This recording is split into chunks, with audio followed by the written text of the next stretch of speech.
Hey everyone, welcome to today's podcast. We're talking about how to control your eating. This is obviously ground zero of mastering your weight. And so there's really two key parts to controlling your eating that you never hear about. So I'm not going to tell you what to eat. You already have a good idea what to eat. The problem is you can't get yourself to do it consistently. So these are the two things to actually get yourself to start eating better. So the first one's mindset. If you're going to eat better, the first thing you got to do is wake yourself up from the food trance that you're in and that you put in your entire life. I mean, we are exposed to tens and tens of millions of food ads in our lifetime, so that we start thinking about food as all the same. It's just food. Some have more calories, some don't. Some are kind of good for us, some aren't. No, there's food and there's food stuff. There's real, natural, normal food that we've lived off of and evolved to eat over millions of years. And there's food stuff that has just gotten on the scene in the last 100 years, which isn't real natural food. So the first thing you gotta do is clean your mindset up and start to make a very clear distinction. I'm not saying you never eat food stuff, but I'm saying that you start to think of this very differently. One is there to fuel your body, your mind, your spirit, and who you are as a person, and one is there for entertainment. And so again, there's always a balance between these two, but you need to start seeing them this way. You can't just see all food as the same and then just try and eat better. It's never going to work. You need to see this sugar, flour, processed food, fast food, junk food. You need to see it for what it is. Go watch a documentary about what these foods do to our body over time and get a clear idea of how harmful they are for us. That's the first step, mindset wise, to really start thinking about it. This isn't just about losing weight. It's about literally how long you're going to live, how sharp you're going to be, how much energy you're going to have access to. That's what we're talking about here. The next piece is strategy.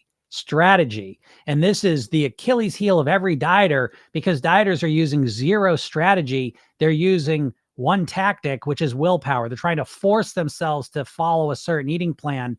And it's never going to work long term, because we're all creatures that are run on autopilot. We all run on autopilot. We just basically eat off the peripheral of our mind. We just do what we did. We eat the same things day in and day out. You can't micromanage your eating. It will not last long. So the strategy of eating better and controlling your eating is to start building around your habits, what you consistently are eating, your routines and your patterns, and starting to optimize those so that you start to eat better naturally and automatically, not in a way where you have to control every single thought and every single food you put in your mouth. That's never going to last long term. We need to start focusing on habits. That's the key strategy of getting your habits in the right order so that they're nourishing you and you're eating the right foods. You cannot micromanage your eating for long. So as we start to strategically influence our habits systematically, we're not going to change everything all at once. That's impossible. So you get back to the mindset piece. You also want to approach this as it's going to take a little more time than you thought, because what we're doing here is not just forcing ourselves to act differently. We are training ourselves to act differently. And just like anything else you've trained yourself with, you can't just do it in one day. You can't just, have a teacher show you how to write with your hand and then you're just writing with your hand. It takes repetition and practice. And it's the same exact thing when it comes to your eating, is that you need to have strategy and you need to be committed to this for the long term, because you need to practice and resolve things and evolve and get better and grow and practice being the person you want to be. And as you practice being that person, you become that person. But this is the process, and this is how you learn to control your eating. You don't do it overnight. This is something you commit to long term. But when you have a focus on really training yourself to eat in a better way, that is the ultimate control, because we are all creatures that are running on autopilot. And as we set to reset our autopilot to eat healthier, that's the path to mastering your weight and getting your eating under control. So I hope this helps you out. If anyone has any questions, feel free to ask them. I'll get into that. Let me set my cameras up here. Hello. Feels close. All right. So yeah, if anyone has any questions, feel free to ask them. Yeah, that works. Oh, that doesn't do that. All right, there we go. Let's see. What are we at? Tuesday? I'm still getting back in the swing of things. I know a lot of people are. I know Easter's doing a job on people this year. I can tell, because I can see. I have a lot of behind the scenes information on the weight loss industry. Part of it being I can see when people are listening and watching stuff, when they're signing up for stuff, and all the rest of it. Jody says, feel tremendous getting back to schedule eating. I ate the hell out of Easter. Yeah. Easter, I don't know. It's kind of been that way, right? I've kind of getting that message from a lot of people that it's it was an Easter of eating, right?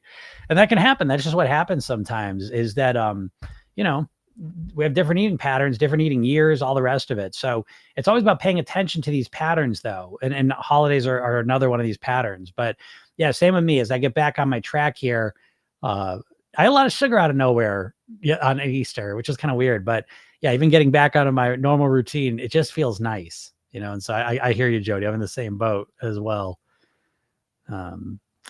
Joe says, I lost 40 pounds. Great job, Joe.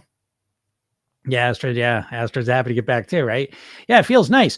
And again, I always try to tell people this, you know, that aren't in the program, is that I would say Program Yourself Thin is probably the only program I've seen where someone will go away on vacation, or they'll have a holiday, you know, that kind of kicks in, and then they're like, I can't wait to get back to my normal eating.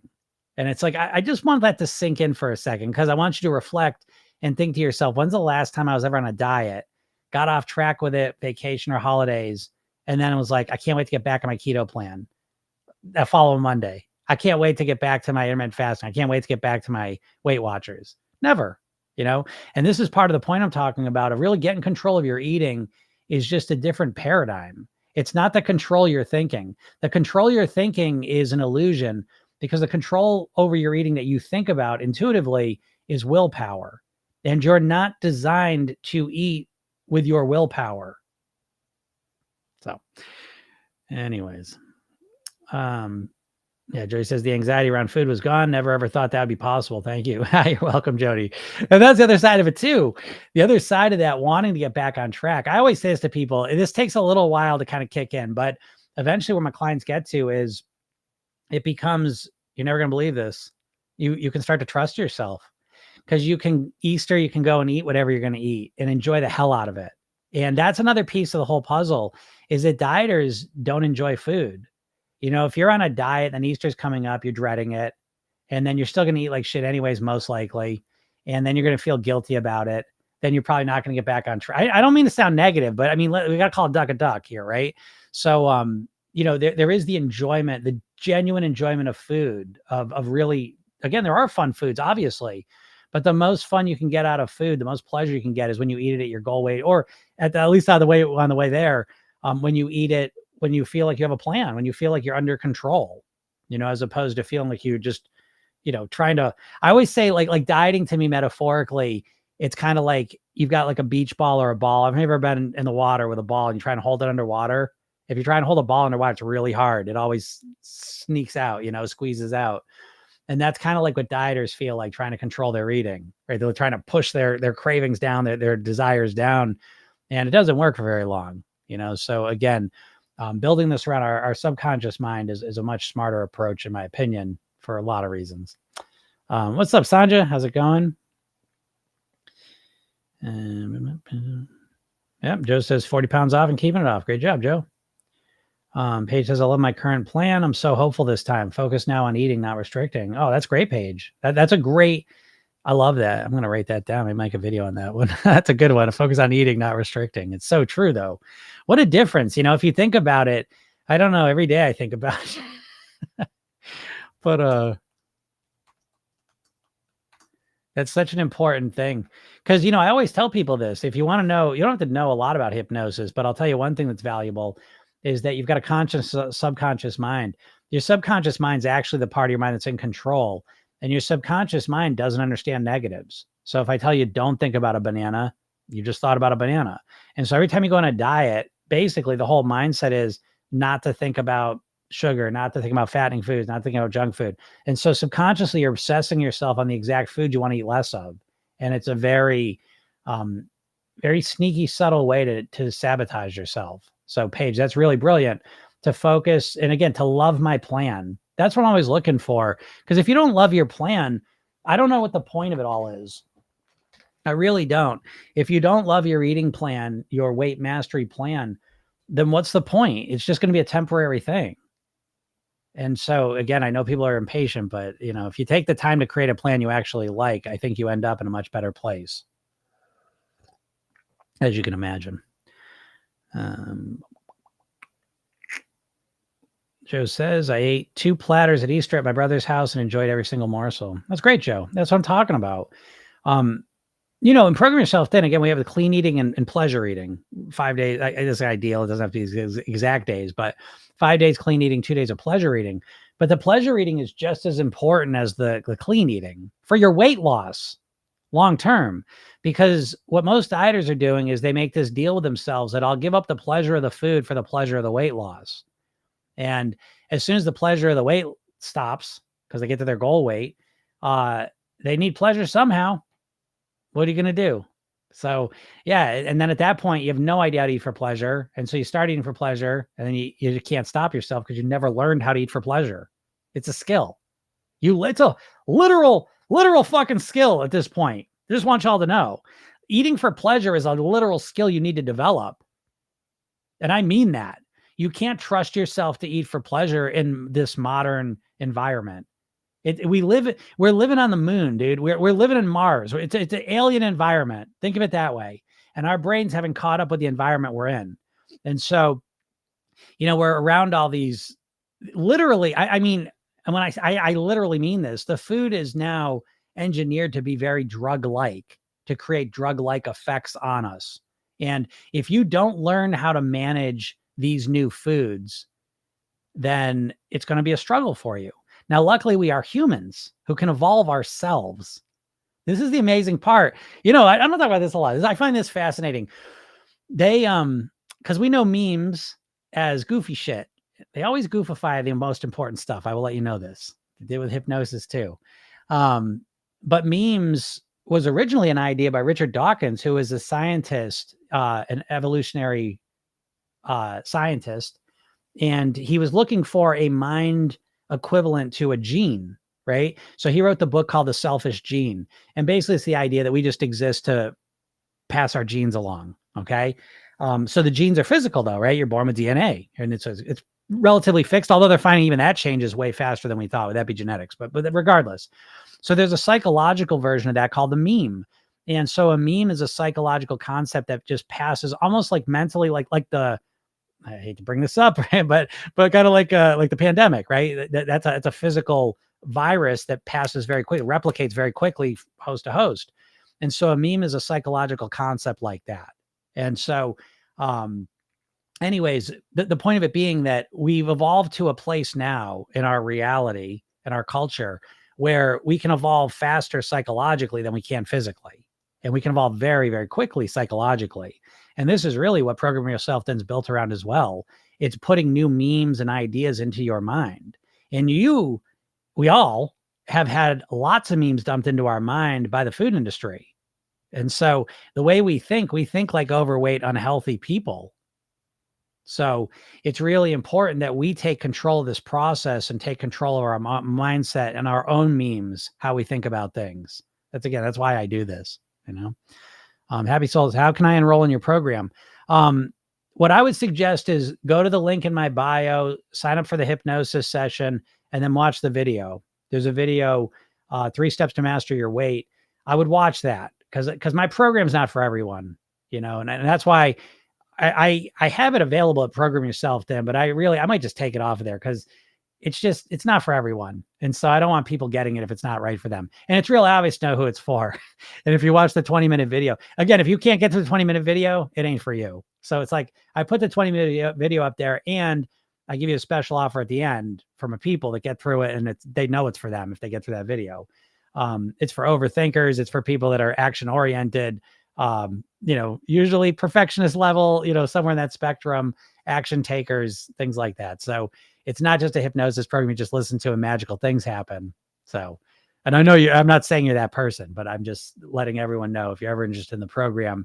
And then again, though, if you're listening to this, it's probably a good fit anyways, because the only people that listen to me are the people that are usually good fits for it. What's up, Aaron? The concept of pleasure eating finally made sense this past weekend. That's great, Aaron. I can't wait to talk about that because that's something I want to deep dive into. Again, that's my favorite thing in the world. I love the group coaching program. Is because again, it's always very smart people who studied a lot of stuff. Very few. No one. I always joke. No one starts with the hypnotist. You know what I mean? No one starts their weight loss journey with a hypnotist. You end up at the hypnotist when nothing else works. And so my people are always very smart and very well versed. Usually nutrition. They tried a lot of diets. the missing piece almost always is the mindset piece. And it's mostly because no one teaches it. No one really teaches mindset in any practical, useful way, in my opinion, that I've seen. And so, but you have these little, as you go through the program, there's concepts you've kind of heard, but you get a grasp of them. You understand them more, as you kind of go through things, you experience them in different ways. It's like this with everything, right? You've done this with everything. It's like guitar. I can learn a song and I can play it, but at some point it becomes automated, right? And in NLP world, we call this unconscious competence. But it's like you start to just understand something kind of superficially, and then it starts to have more and more meaning. You start to internalize it. And so to understand pleasure eating is a profound moment for you, a real game changer. Because, I talk about pleasure eating all the time, and I know most people are hearing it on a very superficial level. And they're thinking about it as dieters. They're not really understanding the depth of what I'm saying. And when you really understand the depth of what I mean conceptually in terms of clean and pleasure eating, it's a profound shift, So that's wonderful, Aaron. I can't wait to explore that with you. That's great. And I hope you're having a good week. I think you started work this week too, right? So I hope that's going well. Joe says, absolutely love Weight Watchers. That's great, Joe. Now, Joe here, I will say the thing I look for with Joe, like I'll bust, he said, I absolutely love Weight Watchers. Then I jump right back on my program. I think that's great, because the main thing I look for when Joe says that is that he says, I love Weight Watchers. Absolutely love it. Great. That's what I want. See, it's like I make, I shit talk a lot of keto and Weight Watchers and all the rest of it. But let me be crystal clear. That is only for people that are struggling to lose weight. So it's like, if you're struggling to lose weight and you're going to try keto again for the 50th time, you hate doing it, please don't. Okay. But if you listen, all the diets work. All the diets work if you follow them. So there's 8 billion people on the planet. There's people that absolutely love Weight Watchers. Knock yourself out. I'm here for you if you try Weight Watchers for the 10th time and it's not working. If you got off your plan a little bit, you can't get yourself back on. So someone like Joe here, who's lost 40 pounds, loves Weight Watchers, absolutely loves it. Able to jump right back in the program. Super, Oh, Sandra says, will you make hypnosis session for April? Yes, I will. I will put that up today. I'm a little behind. I'm not going to lie. I went away for a couple of days and, oh man, it was a great vacation. Well, it wasn't even vacation, but it was a little mini trip, but it was, some trips just like kind of work out perfect. This was one of them. It was just so relaxing and nice, and it was really nice. But I'm getting myself back on track here. And I do other stuff besides just work.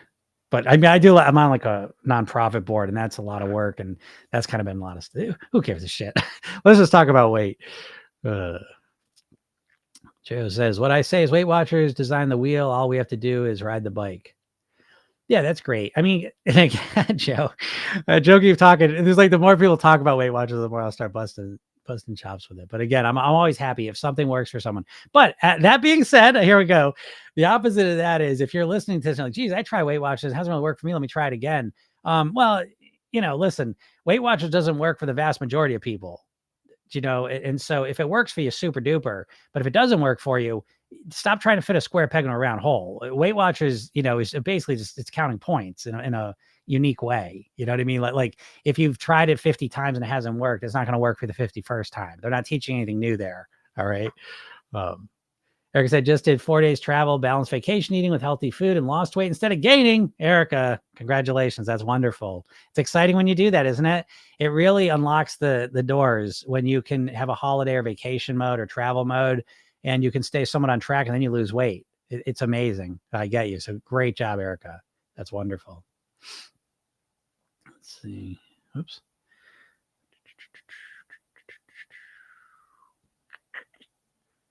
See. What did I see? What about Brightline? No flour, sugar. Yeah,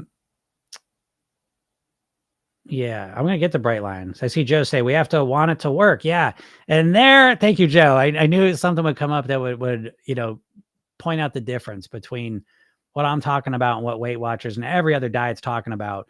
Is pretty much every diet, every weight loss thing in your entire lives, everyone, has been someone telling you what to do, right? It's just count your points. Just don't eat carbs. Just don't eat for 16 hours. Just cut your calories down. Just track them, whatever. It doesn't matter. It's always someone telling you what to do. And it's up to you to get yourself to do it. And that's great when you're motivated and focused and fired up. But what do you do when you're not? What do you do then? Right? Because you got one tool. Your one tool is your willpower, right? So you have to want it to work. Just do it. Come on, it's right there. The tools are right there. Yeah, but what if you don't feel it? What if you're not feeling motivated? What if you can't count your points today? What if you don't feel like doing it? What do you do then? You just force yourself to do it. What if you don't have the energy to force yourself? What if you have the mindset to force yourself? What do you do then? And that's the big question for most people, because they have an all or nothing mentality. And when you're fired up, ready to, I'm going to keto. Yeah, I'm doing everything all. And then what happens though? I do nothing. And so it's this all or nothing, black or white thinking you've got to be careful of, even on Weight Watchers. So it's, again, as long as you're in it and you buy into it 100%, you're flowing with it. You're in it, doing everything's going great. Cool. Okay. But a lot of times, as soon as people fall off it just a little bit, they fall off it completely. So you got to watch out for that, folks. Because again, what the big difference in here I'm talking about, and again, I'll say this to you, Joe, I'm at 40 pounds lost is great. Okay. But I would want to know how long it was. Before I would learn anything from you, I would want you would have to keep 40 pounds off for 2 years, because I don't give a shit about weight loss. Anyone can lose weight. People do it all the time. The entire weight loss industry is built around rapid weight loss. So I'm way less interested in how fast someone can lose weight or how they lose weight. And I'm way more interested in how they're able to live at that goal weight for an extended period of time. That's what I'm interested in. And usually how people lose weight and how they master weight are two totally different things. So it's exciting when the weight loss is going down. You're like, okay, I'm doing my plan, because you're all excited, right? We trade the pleasure of the food for the pleasure of the weight loss. But we always got to watch out. What happens when we get that goal weight? What's the plan then? Will you be able to count points as enthusiastically then? Well, for most people, the answer is no. So the big difference between what I'm saying and what literally pretty much every single other weight loss approach is they're always about the weight loss process. The goal is to get to your goal weight. That's the finish line. For me, getting your goal weight is really the starting line, because I don't give a shit about how fast you lose weight. I care about how long you can keep it up. So I'm not care about weight loss. I care about weight mastery. I don't care about you losing weight. I care about you living at your goal weight on your autopilot. And that's where we diverge. That's where what I'm talking about diverges from pretty much every other diet, because every diet out there is pretty much, it's usually a drastic overcorrection in your calories, your tracking, your food, all the rest of it, your exercising. And it's something that most people can't sustain long-term. So that's always the question we got to think about, which leads me right into Bright Lines, which again, I find Bright Lines, I love Susan Pierce Thompson. So I always like to be very careful with how I talk about it, because I think she's wonderful. I've learned a lot of stuff from her, and I think like I said, she's going to bring her of light to the world. She strikes me as being very well-intentioned. And I think she's a wonderful person from what I know about her. That being said, I think the Bright Line approach is an approach that, again, there's 8 billion people, so I'm not going to knock it, right? It works wonderfully for some people. I get the people it doesn't work well for. And so I do know one thing about diets. The number one predictor of how a diet's going to perform long-term is how strict it is. And the stricter the diet is, the less success long-term with it. That's a fact. It doesn't matter the diet. That study after study has shown that same thing over and over again, that the more strict it is and the more inflexible it is, the less long-term success you're going to have with it. So Bright Lines, I get it. I get the food addiction thing, but first of all, I don't believe people are nearly as addicted to food as they think they are. I think that that's overblown. I truly do. I think a lot of people go into that quiz that she gives with the food addiction test. I think they go with an implicit bias of wanting to be addicted to food, because that becomes, oh, well, now I understand what the problem is. Kind of, you know what I mean? It labels it, makes it feel more in control. But I find I've worked with a bunch of Bright Line people. None of them so far have been addicted to food. They've all just lacked strategy of how to eat flour and sugar. Listen, I cut flour and sugar out of my diet Monday through Friday afternoon, pretty much, almost exclusively, almost completely. And then I'll eat it on the weekend. So, well, you're not addicted to it then. Well, maybe not, because you don't know if you're addicted to it, or you don't know if you just have a shitty strategy. So again, Bright Lines is a take on Overeaters Anonymous, and Overeaters Anonymous is notoriously ineffective because exactly of the reason it's way too strict. And most people don't want to live that way. So again, it's not up to me to tell you whether you should abstinence model or whether you should learn how to control it and regulate it. That's something you have to decide. But I will put the idea out there that a lot of the bright line people I thought that I've worked with that thought they were addicted to food really just were lacking strategy and the mindset to carry it out. So anyways. When you're not, you're human temporary. It's been a year and a half. Great job, Joe. That's super. I respect that a lot more then. That's wonderful. Yep. And again, Joe, I mean, like you're an outlier, dude. You'll probably be the type of guy who runs meetings. You know what I mean? Like there's always Weight Watcher outliers and super successes. And so I applaud all them. But I tell everyone else that there's always outliers.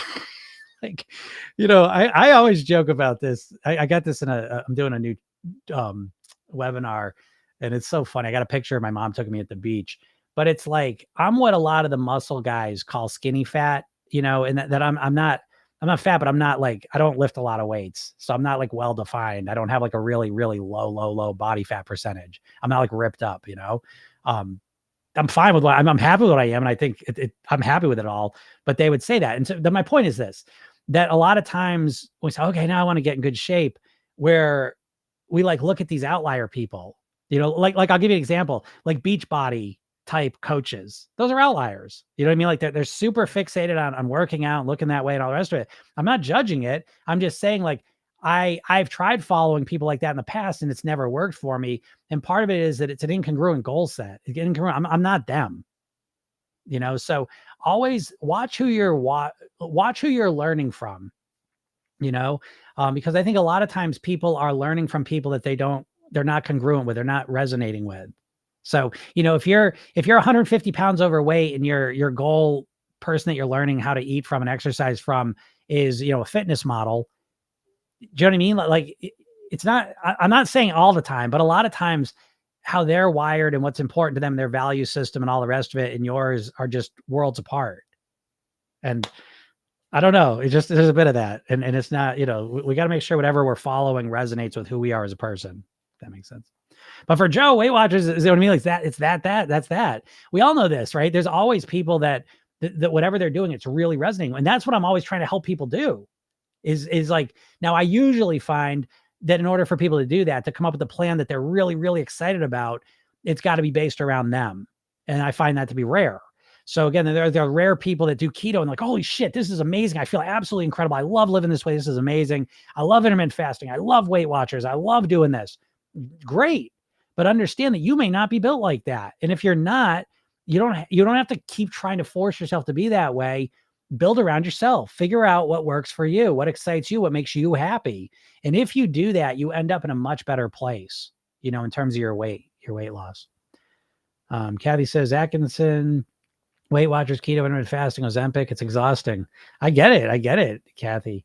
I totally get it. I get out here for free. I told you, this is my mission, is to help as many people as possible live at their goal weight. And this is a mission in life for me. This is why I do this for free, because I know there's so many people out there. The confusion or whatever, and the upset with your body is one thing, but that usually leads to a shortened lifespan, a lower quality of life. So for me, this is life and death. And I know there's a lot of people out there completely confused about what to do. And that's not unintentional, folks. Listen, all the big diets that you're subconsciously referencing were all owned by food companies. Weight Watchers was owned by Heinz. Jenny Craig was owned by Nestle. Atkins Food Products is owned by the same company that owns Carvel Ice Cream and Cinnabon. Slim Fast is owned by the same company that owns Ben & Jerry's ice cream. These companies don't want you to lose weight. They want to fill your head up with rocks and confusion so you don't know what to do, and you go back to eating their shitty foods. It's as simple as that, because there's no way in the world, you know what I mean? Like there's a lot of wisdom out there, and it's not being funneled down to you. What's being funneled down to you is constant confusion, and a confused mind's a stuck mind. A stuck mind just keeps doing the same shit. So very intentional to that confusion piece, which is why I get out here. Again, this is very important to me. Yeah, I never jump on a bandwagon. I think that's good, Kathy.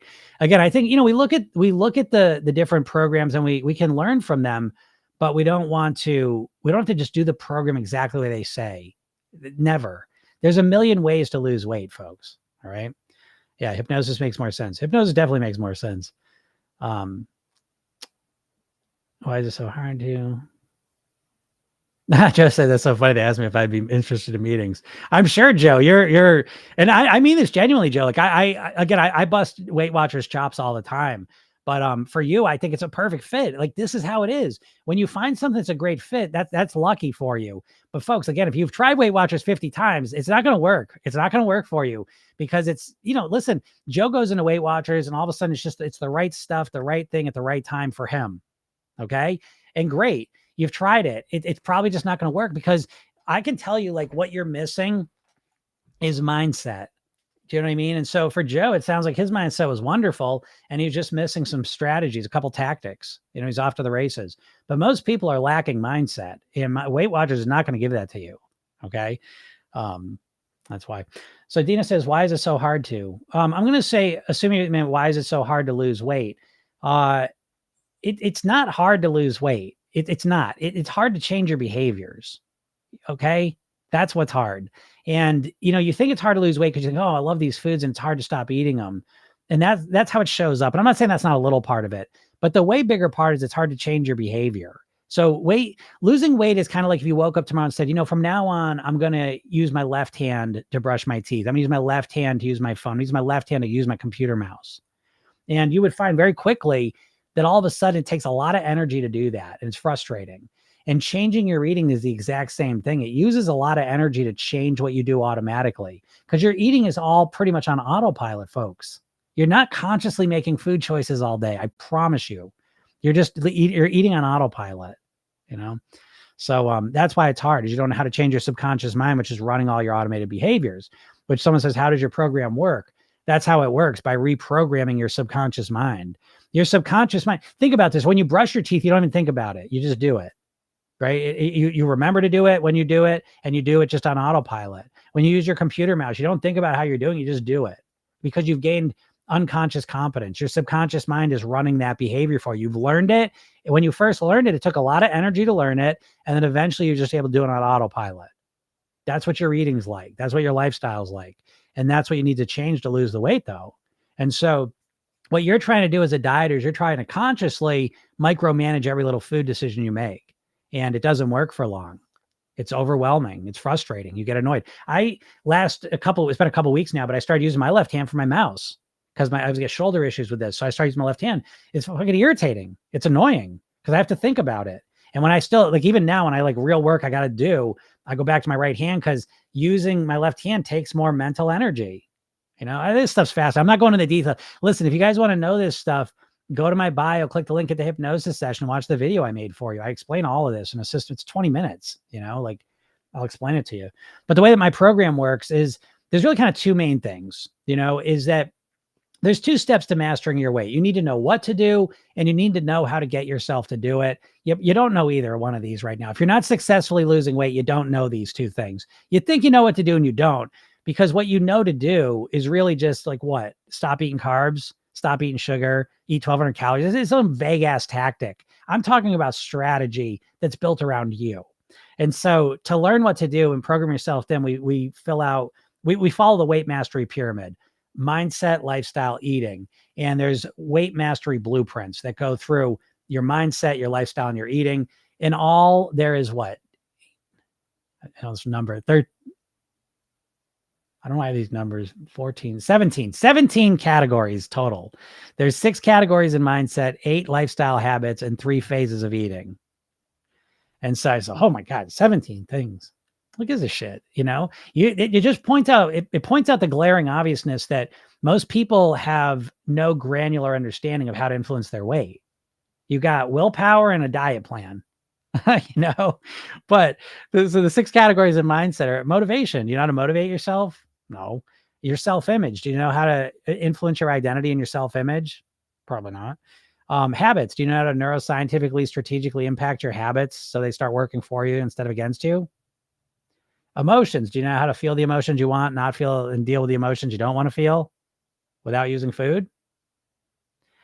Thinking, literally the nuts and bolts of how do you think like a thin, healthy person? What do you say to yourself? What questions do you ask? Do you know those things? Probably helpful if you did. And then maintenance. How do you maintain? How do you stay on track when you're not feeling it, when you're feeling discouraged, when you're frustrated, when life gets hard? Probably those things. Every time I say them out loud, I'm like, wouldn't it be helpful to know those things? Because if you don't know those things, what are you going to do? What are you going to do? How are you going to lose weight if you don't know how to motivate yourself? If you don't know how to influence your identity and self-image, if you don't know how to influence your habits strategically, if you don't know how to deal with your emotions genuinely, if you don't know how to think like a thin, healthy person, and you don't know how to maintain, like, what are you doing? What are you doing? What, your willpower? Like, why would your willpower? It's like, I don't mean, I never want to sound condescending. It's like, I've just been studying this stuff for so long. And it's like a basic understanding of how your mind works. No one knows. This is why hypnosis is so important to me, because the most valuable piece of hypnosis is understanding your mind. You've got a conscious mind and a subconscious mind, and they operate differently.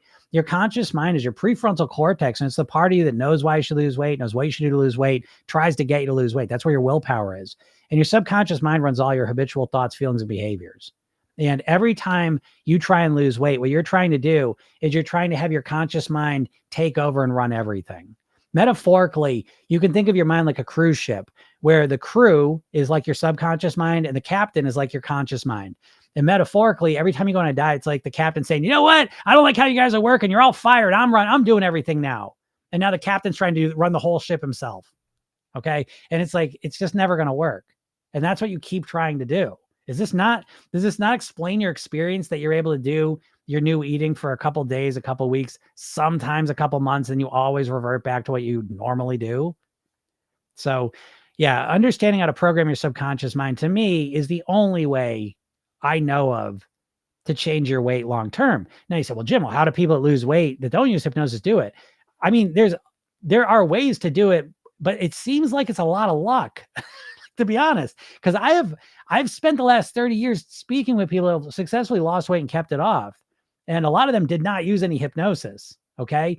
But these people all have very similar stories. It's a very similar story over and over and over again with these people. And the specifics are different. They have different diets they follow, different eating philosophies, different working out philosophies, different lifestyle philosophies. Those are all kind of different. But the one thing that's always the same is the mindset shift. They all have very, very similar mindset shifts. And so what Program Yourself Thin is about, who want to lose weight, how do I create the mindset of a thin and healthy person? And I think that's what sets this course apart. So what you do is you fill out your weight mastery blueprints, takes about an hour or two. And then you have your mindset, lifestyle, and eating blueprints that are customized around you. That's what to do to live at your goal weight. And then the magic of the program is the Program Yourself Thin technique, which is a 2-minute hypnosis technique you use to program your subconscious mind to get yourself to actually do the blueprints, to actually eat and live the way that you want to. And again, it goes far beyond willpower.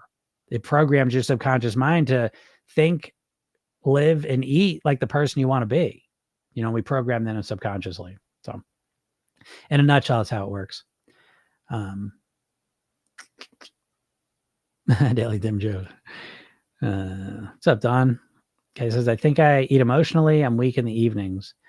Yeah, most people are pretty weak in the evenings. I mean, usually your willpower starts up here in the morning and your hunger starts down here. Most dieters will try and not eat until lunchtime. And now we get to 2 p.m. Now your hunger's up here, your willpower's down here, and the wheels come off the bus, So, I'm sure, Kathy, that part of it's emotional eating and part of it's bad strategy.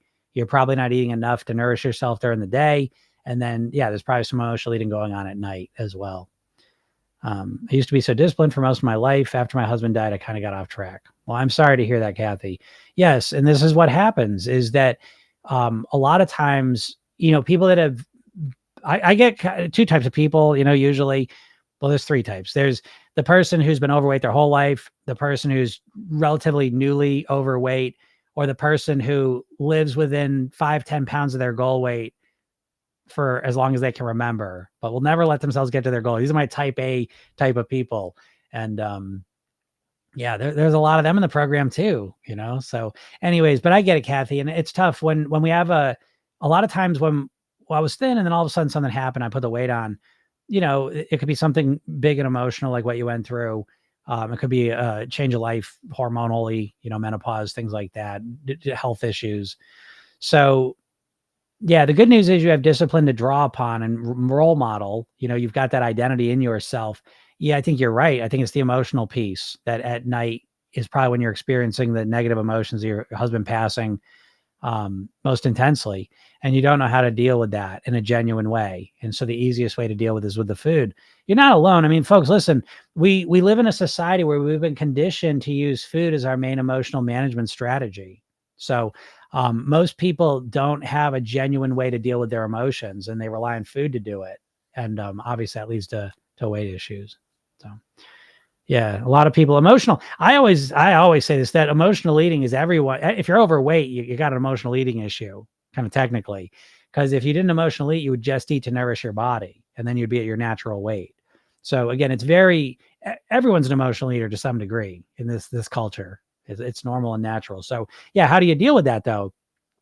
You don't deal with emotional eating by stopping emotional eating, because the emotional eating is a symptom of a deeper problem. Right. So Kathy, maybe she's probably feeling really sad and depressed at night or lonely at night. And that feeling is unpleasant. And the easiest way, to distance yourself from that is to distract yourself with the food. Okay. But it's not fixing the problem. And so let's just do a different, so let's just let's go to a different one. Say it's stress eating. So if you're stress eating, stopping the stress eating doesn't fix the problem really, because you're still going to be stressed. So what we're looking to do is, what do I want to feel? I want to feel more relaxed and calm. How can I feel more relaxed and calm? And we figure out ways to feel that. So we aim right at the emotions we want to feel less of, or in the emotions we want to feel more of, and we focus on those. And so that's a better way to resolve the emotional eating than just trying to stop it. All right. Yeah, Kathy says, just I agree. We're smart enough to know our body. It's just a matter of doing it. Yeah, and the doing it's the hard part, because the doing it is, you. Here's the deal, right? This is why if you're overweight, this is your problem in a nutshell. You have an overweight mindset. Okay, so remember I said you got a subconscious and a conscious mind. Your subconscious mind is programmed to be overweight, right? Because if you, like, when you're just living your life and not paying attention to food and diets and losing weight, you stay overweight, right? You eat and live in a way that keeps you overweight. And then you diet sometimes. It's your conscious mind coming in. You get sick of being overweight. You say, that's it. Now no more carbs, no more flour, 1,200 calories a day. I'm going to count every point. I'm going to whatever. But you're micromanaging every little thing you're doing. Right. You're basically, it's the anti mindset. Your diet mindset is fighting against all your intuitive thoughts and ideas and cravings. Right. So dieting is basically you consciously fighting against your subconscious mind. And at best, what ends up happening typically is a dieter will get themselves down to their goal weight. But the same problem exists, that you don't know how to think like a thin, healthy person. You know how to think like an overweight person naturally and automatically. You know how to think like a dieter, which you're only able to do when the scale's going down. And once you're at your goal weight, what do you do now? And I think you should all reflect on this, because if you're close to your goal weight or getting there, I'm going to let you know, you're not going to feel, there's an excitement of getting close to your goal weight, but right behind that is sheer terror and anxiety. I'm letting you know this if you don't realize it. This is a common pattern, because you're scared to shit. On some deeper level, this. You know that you can diet, but what are you going to do once you get there? That's why asking a dieter, what are you going to do once you get to your goal weight, is one of the most triggering questions for them. They freak out. I don't want to think about that, Jim. I'll figure it out when I get there. Well, you probably won't, because it's estimated 95% of people do not. They put the weight back on. And I think I know why.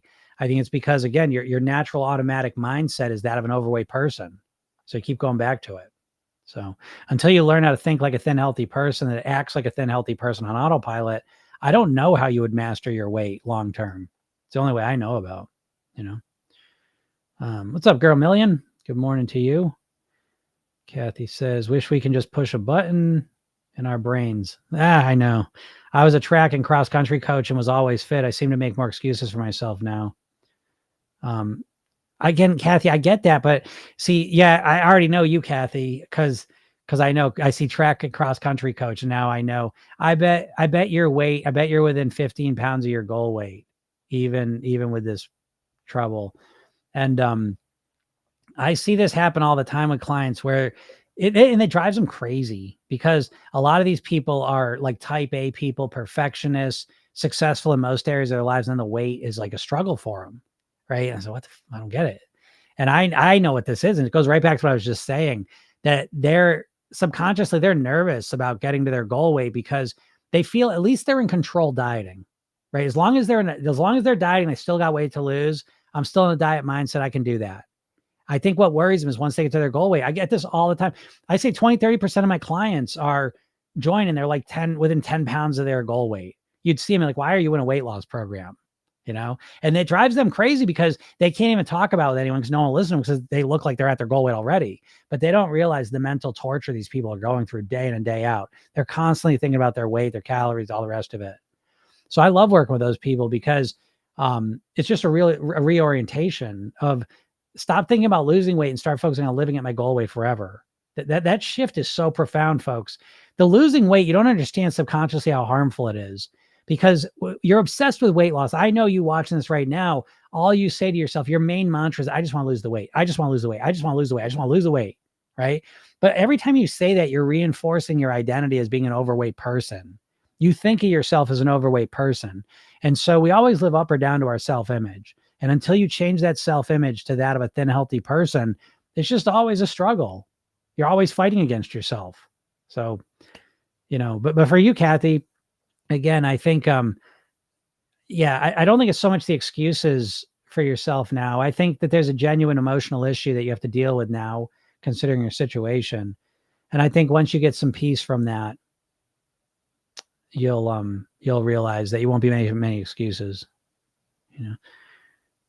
Kim says, that's me trying to lose the last 15 pounds forever. Yeah, I get it, Kim. Again, it's a form of control. You're intentionally keeping yourself 15 pounds over so you can stay in your diet mode because you feel more in control being a dieter. The idea of being at your goal weight is absolutely terrifying to you. Spend a little time and think about it. You're going to be shocked. People are so shocked by this. It's funny. And I love being able to say that. What's up, Joy?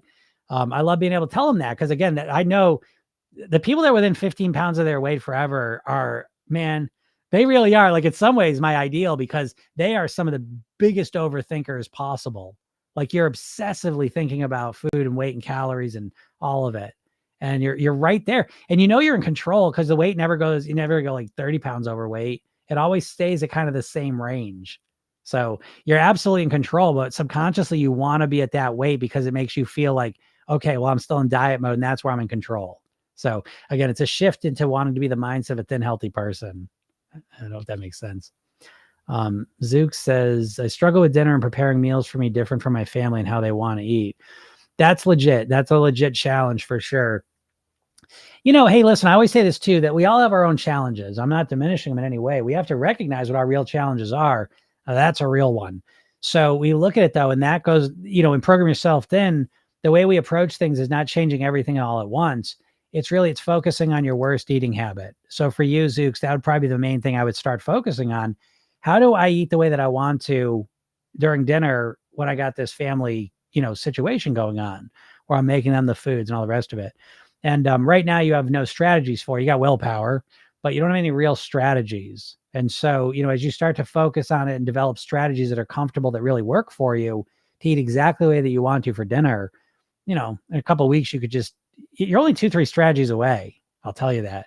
And you're never thinking about the strategies. So here goes back to my people, my overthinkers, which you all are, because it's the only people that watch me, it seems.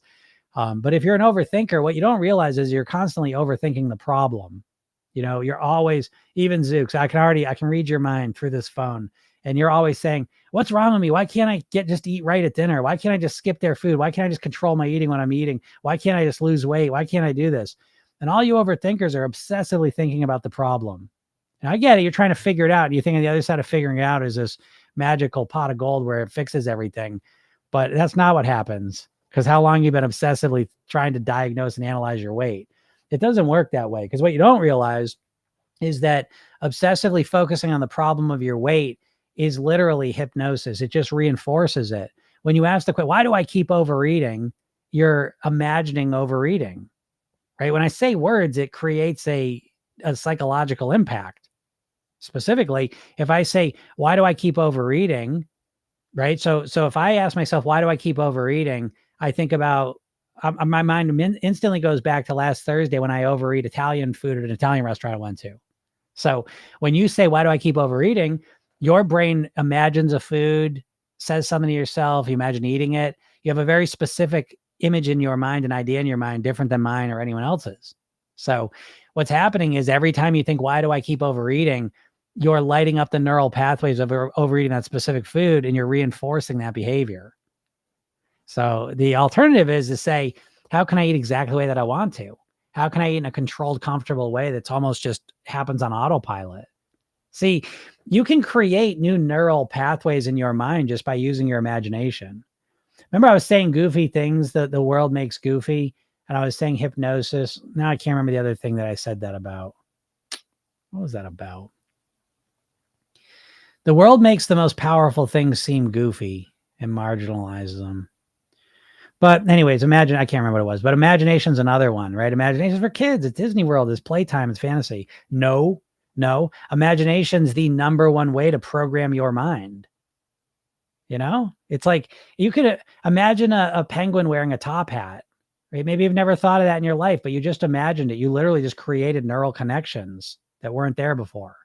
So what would happen to you if you started imagining yourself as a thin, healthy, happy person who just automatically made healthy food choices because it made you feel amazing and you loved it? You'd never think that. We're creating neural connections that weren't there. So you think solidifying and thinking, well, why do I keep overeating? Why do I keep overeating? Why do I keep overeating? Making stronger and stronger cables of neural pathways. You think that's going to help you. And I don't. I think what's going to help you is the more and more you think about what would it be like if I ate healthy naturally? What if I craved healthy foods? What if I loved salads? What if my weight was easy to manage? It's like for the first time in your life, those ideas have been there. That makes sense. That's a really good point, right? Joe says, to me, preparation's everything. Absolutely. Preparation's everything for everyone, folks. That's why in Program Yourself Thin, the eating part of the blueprint, we really have the philosophy is we have clean eating and pleasure eating, but it's all structured. You've got to structure your eating. I will tell you, I've talked to hundreds of people who successfully lost weight. And, I always say there's no right or wrong. There's only what works for you. My one exception is you've got to structure your eating. You have got to structure your eating for a million reasons. But if you don't structure your eating, I don't think you'll have any chance of success. I truly, I've not seen that. I've never seen it.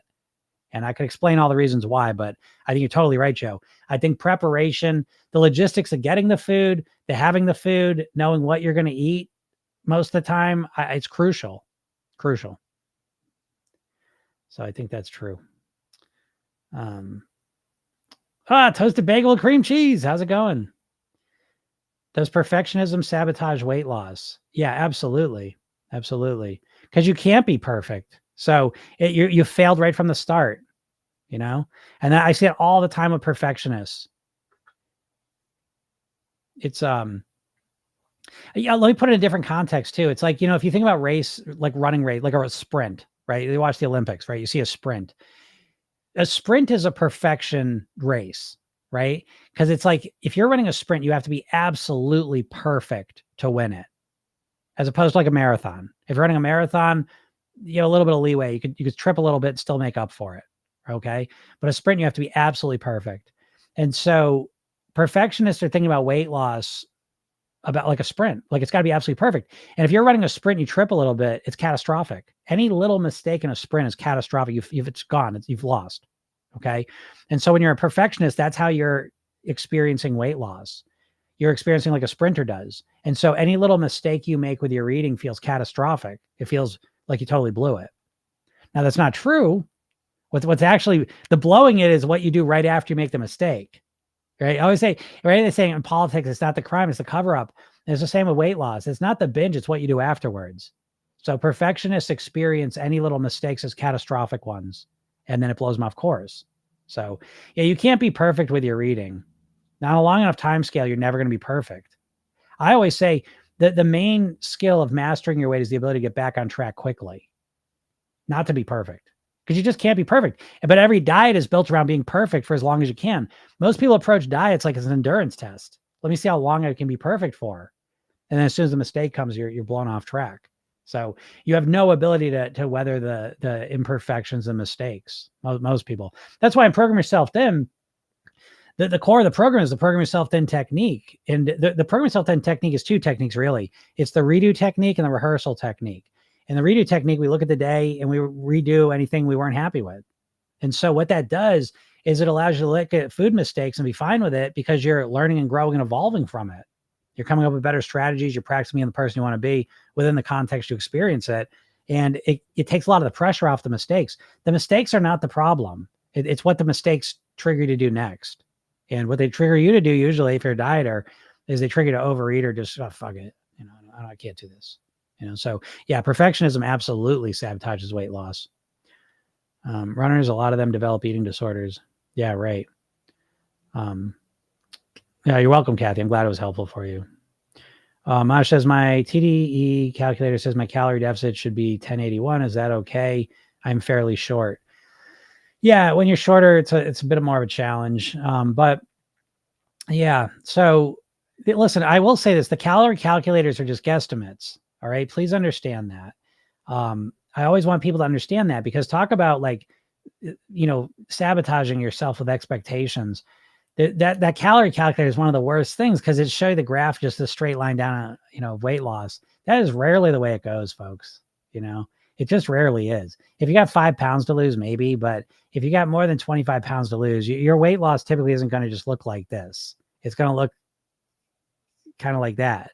Again, the trend line may go down, but if you zoom in, you're going to notice there's fluctuations. You're a human being. You have good and bad eating, especially over time. So 1081, that's up for you to decide. And I don't know, because I don't know here's what I will tell you about calculators and calorie goals, right? Is that I find most people, they don't even know where they're at with the calories to start with, because people only track their calories when they're doing perfect. So, the TDE calculator, I don't know what you typically eat, Mai. So let's just say, for example, you eat 2,500 calories a day. Let's just say that. And because that would be an important thing to know, right? Is where you're starting from. And so say you're eating 2,500 calories a day, and now you do this calculator and it says, okay, now you eat 1081. So it's like, oh, okay. That's like that's a 70% reduction in calories. So that's probably going to be too hard for you to stick with. It's too overwhelming, most likely. So what's the point?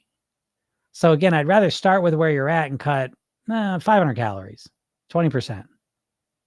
If you're at 2,500 calories, I don't know where you're at, But again, I'd start with where you're at, and I would look to incrementally improve that by no more than 20% of a reduction in calories.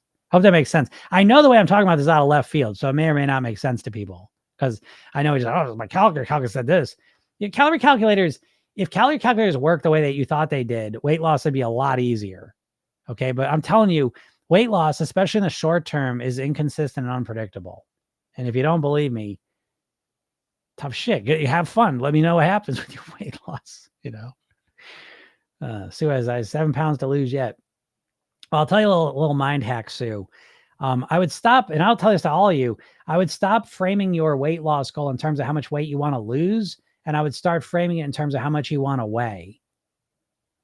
First of all, wanting to lose weight is not motivating to your mind at all. There's no biological, psychological mechanisms in you that want you to lose weight. We evolved in a food scarce environment where gaining weight is way more motivating, because it meant we we're going to live longer. So, the idea of losing something is not very motivating, A. And B, the big problem is that when you keep thinking about losing 7 pounds, you keep subconsciously, you keep referencing a self-image of a person who's 7 pounds heavier. So you keep identifying yourself as an overweight person. So I would start saying, I want to be X amount of pounds. That's the you that you want to be. That's your goal weight. And I want to start creating that image and that identity within your mind. So you could see, who's Sue at X amount of pounds? Just a little thing may help. Zook says, thank you. Yes, you do know me too well. I do. I know that mindsets of dieters. Oh my God. I really do. And it's funny because I can, I think I learned a lot about psychics, because I can do like cold readings with people when it comes to their weight. I can tell you all kinds of things about yourself that you don't even realize. It's amazing. Which, by the way, I do know a little bit about that stuff. That's because we're not very aware of things, folks. I always say in the program, awareness precedes change. You have to become aware of your eating, of your behaviors, of your thoughts, of your emotions. You're not aware of them right now. I promise you. I promise you. You have to become more aware of them. And once you're aware of them, then you can start to resolve them and fix them, for good. Heavy says, do you talk about your salads? I'm not opposed to talking about them. I love my salads.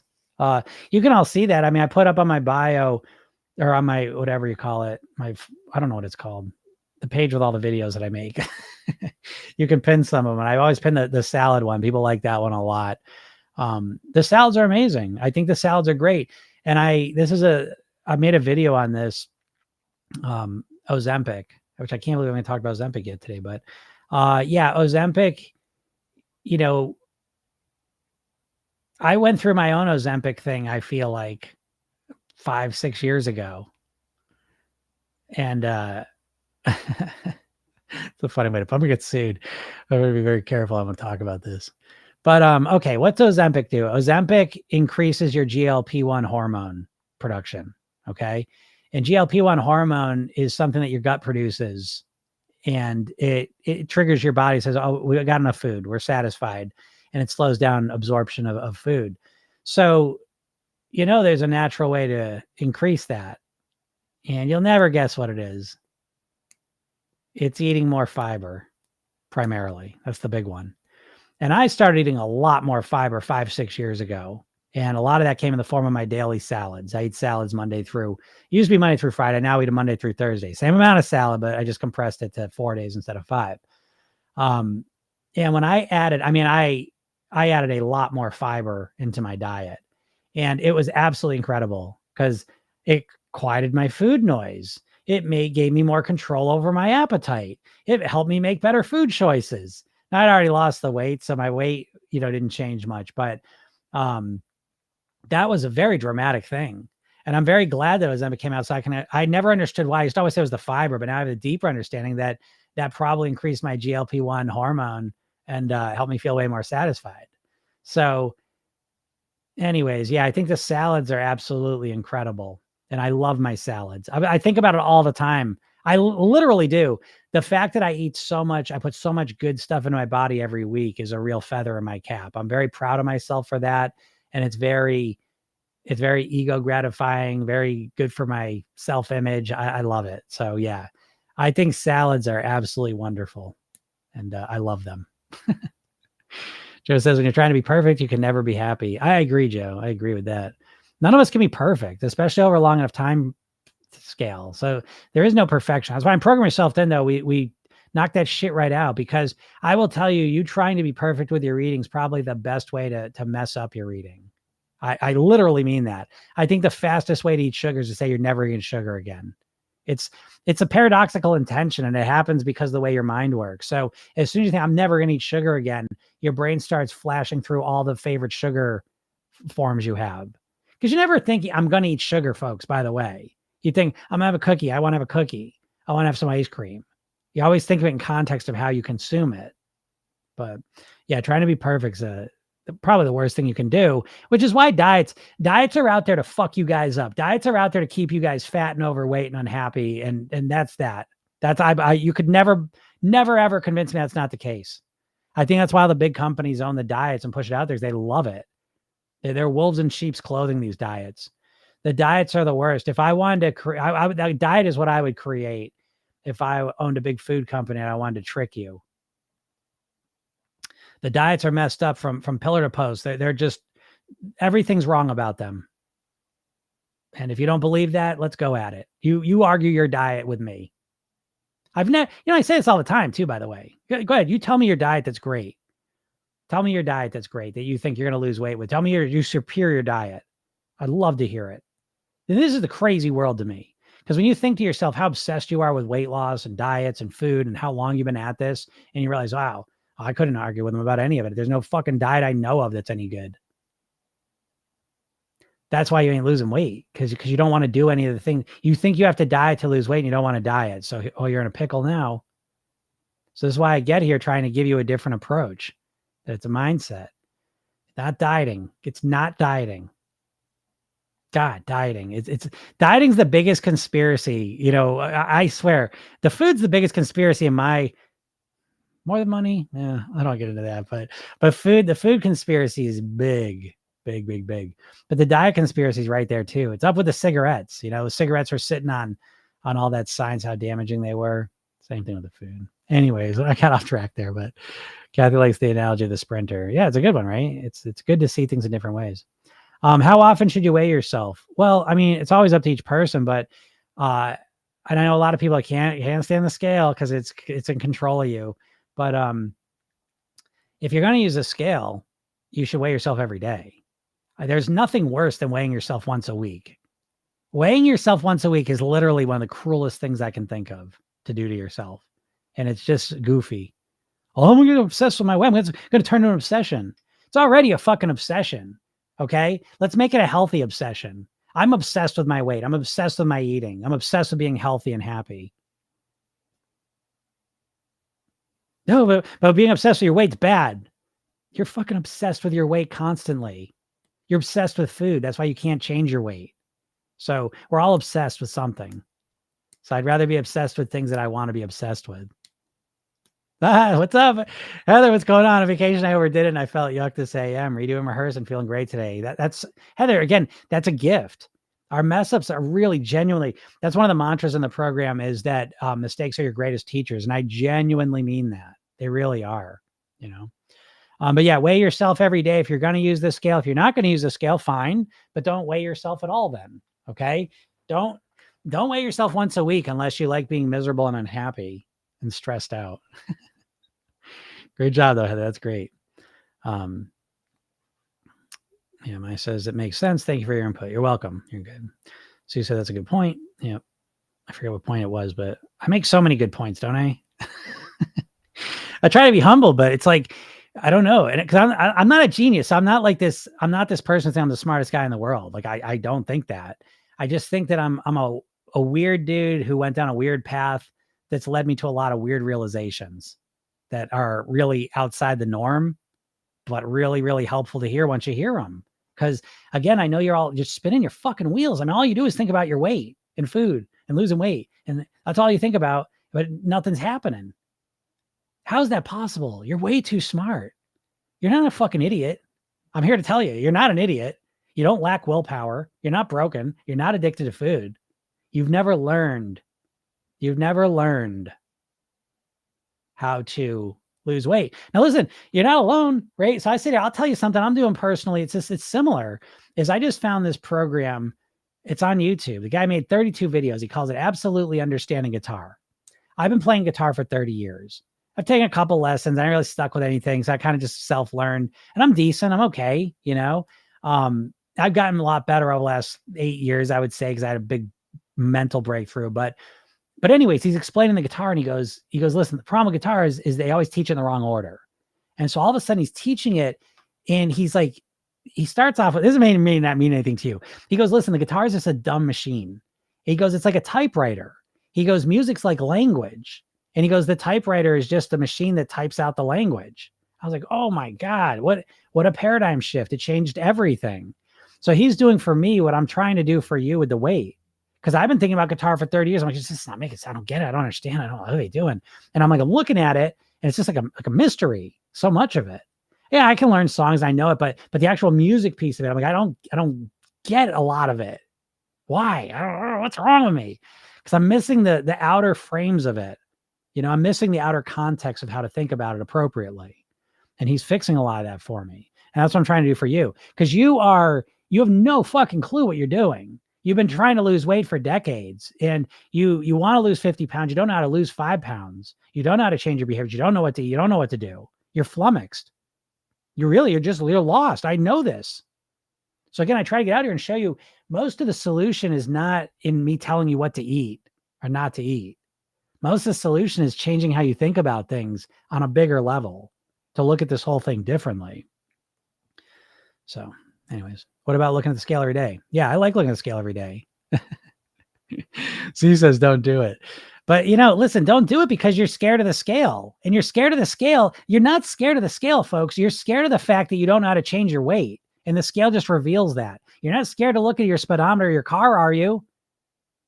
No, because if you're going too fast, you can slow down. If you're going too slow, you can speed it up.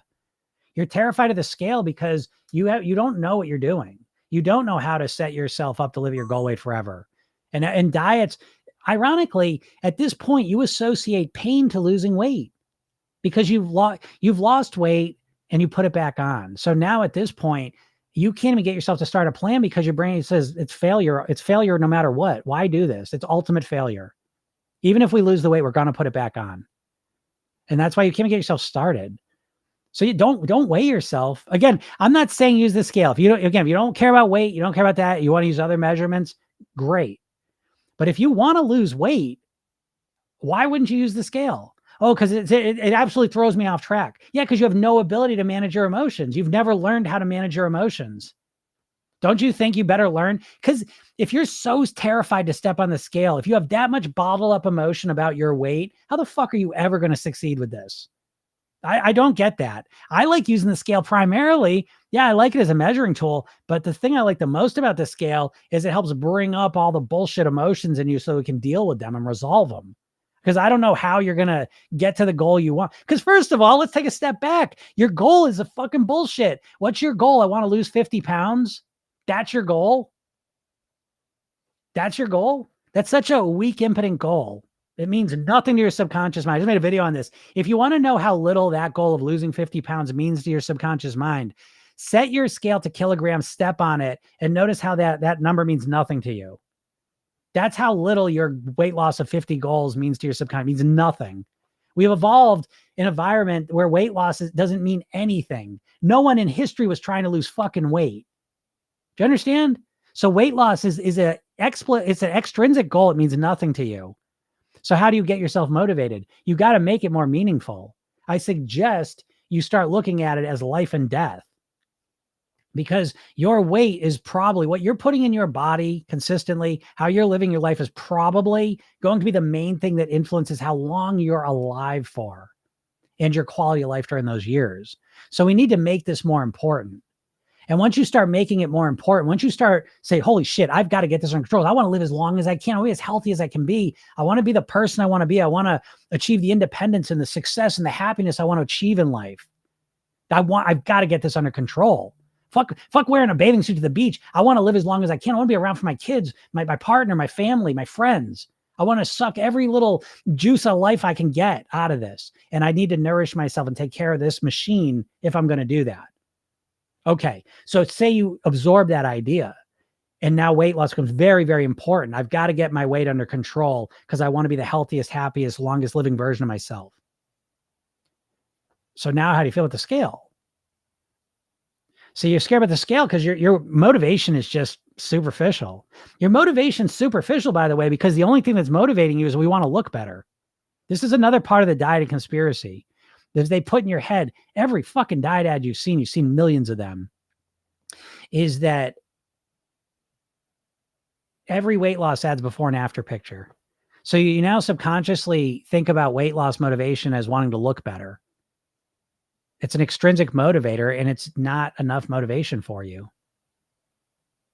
And if you don't believe it, let me know. Ugly to Hot says, what are your beliefs on the importance of sleep, rest? I find that I have a subconscious belief that it's not. Well, that's a lot of subconscious belief would be absolutely wrong. Sleep is absolutely crucial. Sleep. I always list the 8 lifestyle habits in order of importance to really become a thin and healthy person is in order of importance: sleep, hydration, relaxation, breathing, nourishment, movement, meditation, gratitude. Sleep's number 1. And they're finding out it's more and more important every day. So sleep's absolutely crucial, because if you don't sleep well, you get the triple whammy. I used to think it was a double whammy. It's a triple whammy. It's the more tired you are, the hungrier you are. The more tired you are, the less executive function you have, the less ability you have to make healthier choices. And then the third thing is it affects everything your body's doing, right down to insulin resistance. So sleep is absolutely crucial. To try to lose weight, sleep deprived, is a very, very big challenge. So, What Niviad eats says, just some notes. Religious and caste-based beliefs have messed the health of folks in India. People think Indians are healthy due to plant-based diets, but people are skinny, fat, protein deficient. Yep, there's a lot of studies on this, and people need to not pick up plant-based stuff from India since it's not as nutritious. Oh, interesting. I did not know that, but yeah. That being said, you can easily have a plant-based diet with not being protein deficient as well. What do you put in your salads? Yeah, what do I put in my salads? So yeah, people love this question. I will say the base core of it is I have like a BJ's, which is like a big box type store. Like there's Costco's, BJ's, Sam's Club. There's Walmart superstores, but I get a big bin of small leaf greens. Those are the healthiest ones. And so it's got like arugula in it. I can't forget. I forget what they are now. Baby spinach, things on that level. So that's the base of it. And so I forget how big it is. I'll let you know sometime, just so, because I split into 4. So I'll use that. And then I'm usually there's usually about 6 to 8 things in each salad I make, and so I'm looking to get nutrient density and nutrient variety are my 2 main North Stars that I'm aiming at. So it'll alternate, but I guess there's always the lettuce, usually almost like carrots, peppers, colored peppers. The more color, the better. Okay. That's always the more colorful what you're eating is, the healthier. Just a rule of thumb. Carrots, onions, tomatoes, peppers, cucumbers, celery, walnuts, egg whites, chickpeas. This isn't all in one salad, by the way. Usually I'll have like 6 different vegetables, fruits in there. I'll have like the egg whites or the chickpeas. I always put the walnuts in. Sometimes I make homemade croutons. I'll put a couple of those in there. Sometimes I'll put some blue cheese crumbles in, a little bit of that. And then, yeah, I just rotate through the vegetables, broccoli. So that's what I put in them. How much weight did you lose? I love having good nutrition also. Yeah. I lost 54 pounds. So yeah, 30 years ago, that's the key thing. I've maintained it for 30 years. That one blip 12 years ago, where I put 25 pounds back on. But I took it off relatively quick. So again, 50 pounds is 50 pounds. That's great. But it's the weight management. That's the part I'm always trying to focus you on, because the diet industry has focused you on weight loss, and weight loss and weight mastery are 2 totally different things. And what you want is weight mastery. I mean, how long you want to keep the weight off for? I know it's a silly question to ask out loud. And you assume, well, of course I want to keep it off forever. Yeah. But the strategies you use to lose weight and the strategies you use to live at your goal weight are 2 totally different things. And the irony is that it's actually easier to master your weight than it is to lose weight. Because when you want to lose weight, you just want to do as quick as possible. You should do extreme overcorrective things that overwhelm you. And weight mastery is a systematic, strategic creation of a strategy to live at your goal weight forever. They're 2 totally different things. Paige says, I believe it. I increased my fiber for cholesterol management. Now my appetite's more controlled. Yeah, exactly. I want to get that word out there because, again, they're going to make it seem like the only way possible. And this is why I don't trust anyone. I watched that Oprah thing, and I've been talking about how they had the Cleveland Clinic doctor on there. I don't doubt that he knows a lot more about the science of weight loss than me. Don't doubt that at all. But he fucking sure didn't say any of it when he gets on national TV. All he's doing is everything that's going to support medicine. And so, I'm not against medicine, but, if you're thinking about Ozempic, you may want to try changing your diet first and eating more fiber and seeing what happens. People, I don't got endless food noise. I don't know. I don't know how to deal with this food noise. Well, what are you eating? Oh, I eat processed food all day. Well, it's a cocaine addict. I got this cocaine noise in my head. I got this cocaine noise. Well, what are you doing all day? Oh, the cocaine. Well, you need a medicine to cut the food noise down. So you stop doing that. It's just a crazy fucking world we live in, and what it all comes down to, I hate to say it, but there's just so much money being made off of you being overweight, unhealthy, and unhappy. That's literally what it comes down to, is they're just fleecing you. And just like the cigarette industry, just know that, folks, that the food industry is the cigarette industry, literally. They divested from cigarettes in the 70s, went into the food industry. I mean, literally. I mean, RJR Reynolds and Nabisco are merged. They're the same company. I mean, the parent company of Kraft is Philip Morris. I mean, fucking literally, they're making food cigarettes, addictive, deadly food cigarettes. And you don't think of them that way yet. But in 20 years, we're going to have food labels. We're going to have warning labels on food. And you remember, you heard it here first, 20 years earlier. Okay. And it's crazy. Joy says, is it more difficult for an older person to lose weight? Potentially, you know what I mean? Like there's some young people that would say it's really hard for them to lose weight. So it's always a personal situation. And the less you compare your weight loss to others, the easier time you'll have. But yeah, potentially it's harder when you get older, but that's why you need a comprehensive, holistic approach to mastering your weight. It can't just be cutting calories down. That's not going to work for the vast majority of people. We want the proper mindset, most importantly, the proper lifestyle, and then the proper eating. And anyone can lose weight. My whole career has been helping women in some phase of menopause lose weight. So I have not seen a situation where people cannot lose weight. Yeah, Heavy says, thank you. Looking for another lunch option to add to my blueprint. Great job. Great job. And yeah, check out that video though. You know, Louise says, I say never again every day. My family laughs at me every time. Yeah, Luis, exactly. Then stop fucking saying that. You know, like that's one of the core rules of NLP is if something's not working, do something different. And we have to remind ourselves of this because our human brain just keeps doing the same dumb shit over and over and over again. So say it again. Louise, I would say I'm going to do this again tomorrow. Let's just see what happens. You know what I mean? For real. This is what I mean. And next time you overeat, don't say I'm never going to do this again. Say I'm going to do this again tomorrow at 12. Because that's what your subconscious mind's thinking anyways. And again, obviously, I'm never going to do this again is basically saying I'm not going to think about bananas. It just encourages it happening. Saying I'm going to do it again tomorrow at least brings it up to the surface level. I just lost video on YouTube there. But so yeah, so again, the words we use impact our behaviors so much. It's sad that people don't know more about it. Paul says you call it like it is. Thank you. I do. I take a no bullshit policy, and I think that's important in the weight loss industry because everyone's full of shit. So Mary Lou says it's very disheartening. It's very disheartening when the scale doesn't move doing it each day. Yeah, but Mary Lou, I don't care about that because it's fucking disheartening anyways. What I'm saying to you is you've got a core emotion of the whole process is disheartening to you, and the scale just brings it front and center. So don't weigh yourself. Weigh yourself once a week. Weigh yourself once a month. The scale's never going to move the way you think it does, and you're always going to be disheartened. That's what always knocks you off track is that you get disheartened. So to me, it's like I want to take that disheartenment, which is hanging back here, and I want to pull it out in front of me and say, okay, you disheartenment. Okay, disheartenment. Fuck you. I don't care if you're disheartened. I'm going to stick with it. I'm going to master this. Yeah, it's disheartening is a diet mindset because, okay, let me see if I can cut carbs out and see if I can lose some weight. Let me count my points. Let me see if I'll lose some weight.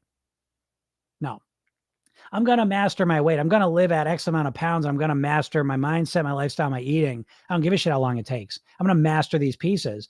There's a great quote that most people overestimate how much weight they can lose in a month and underestimate how much weight they can lose in a year. No one sets themselves up to master their weight strategically. And if you did, take your disheartening and get it out of here. Don't give a shit because you're disheartened because the only thing you're measuring is your weight loss. I'm not. I'm measuring my process. I'm looking at my mindset pieces. I'm aware of all those. I'm measuring my lifestyle piece all the time. I'm tracking my sleeping, which is always in the 90th percentile, my sleep scores. I'm always drinking the proper amount of water every day. I relax every single day. I do breathing exercises every single day. I nourish myself almost every day. I move myself every day. I'm meditating every day, and I practice gratitude every day. So I'm not disheartened because I know I'm doing those things every day, and I'm working on my eating structures. And so whether I lose weight or not, I don't give a shit. I'm focused on the process I'm following. And I don't feel disheartened. I feel always encouraged to do better tomorrow.